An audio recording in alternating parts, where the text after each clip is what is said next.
আগুনটা নেবে দেখেন সুন্দর একটা প্যাচ দিলেই এস এর মতো প্যাচ এস যেভাবে আমরা ইংলিশে এস লিখি এস লিখলেই এটা বন্ধ হয়ে যাবে।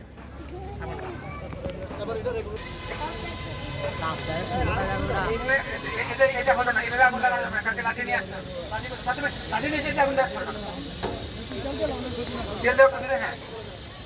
এবার সামনে যদি আমরা আঙ্গুল দিয়ে চাপ দিই, দেখেন আঙ্গুল দিয়ে চাপ দিলে আগুনটা নির্বাপন করা যাবে। এই আঙ্গুল দিয়ে চাপ দিলে, কারণ যেখানে গ্যাস থাকে তার কাছাকাছি কোনো আগুন বা তাপ থাকে না। খালি আঙ্গুল দিয়ে দেখেন কাছাকাছি কিন্তু কোনো আগুন নাই। এই চেপে দিলে আগুনটা নেমে যাবে। ওই বস্তার লোক আমাদের ভলান্টিয়ার কোথায়? আগুন নিবারে এই তাই দাও অনেক সময় আগে নিবা পরে দাও দাও আগে নিবাকে দুইজন আসেন। এবার আগুন বড় করে না, হ্যাঁ আমার একটু ব্যাখ্যা করি। আগুন হ্যাঁ ঢেকে দিব আমরা, হ্যাঁ হ্যাঁ তাড়াহুড়োর দরকার নেই, যদি তাড়াহুড়ো করতে হাত করে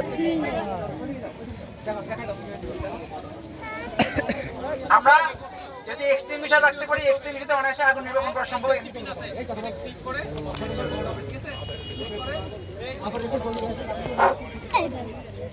দর্শক আমরা দেখতে পাচ্ছি আমাদের হাতের কাছে যদি ফায়ার এক্সটিংগুইশার থাকে, কিভাবে ফায়ার এক্সটিংগুইশার দিয়ে আগুন নির্বাপন করতে হয়।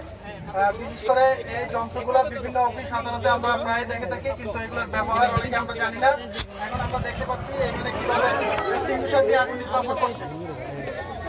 আচ্ছা, আপনার পরিচয়টা দিবেন তাহার ভাই। আসলে আজকে দেখতেছিলাম যে কোয়ারবিল উচ্চ বিদ্যালয়ের মাঠে আপনারা যে একটা যে প্রাথমিক কালকে ফাইনাল প্রোগ্রামের জন্য আজকে একটা প্রস্তুতি নিচ্ছেন, এ বিষয়ে আমাদের একটু জানান।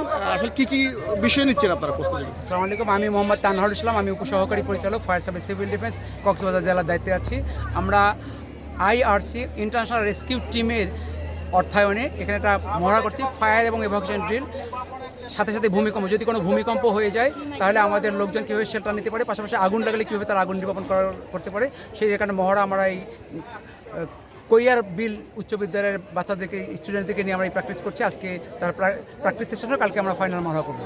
যাতে যে কোনো দুর্যোগে আমরা যেন সবাই মিলেমিশে কাজ করতে পারি, তার জন্য এই মহড়া আয়োজন। আচ্ছা, এটা শুধু কি কোয়ার বিল এলাকায় নিচ্ছেন না চকরিয়া থানায় বিভিন্ন স্কুলে নিচ্ছেন? আমরা পর্যায়ক্রমে বিভিন্ন স্কুলে এই প্রশিক্ষণটা করবো। টেকনাফ এবং চকরিয়া, কুতুবদিয়া সবগুলা বিভিন্ন প্রতিটা উপজেলায়, মানে যেখানে দুর্যোগ ব্যবস্থাপনার বিষয় এইখানে আপনারা মুভ করবেন, এগুলো ট্রেনিং করাবেন, মহড়াগুলো করবো। আপনাকে অনেক ধন্যবাদ। ধন্যবাদ আপনাকে।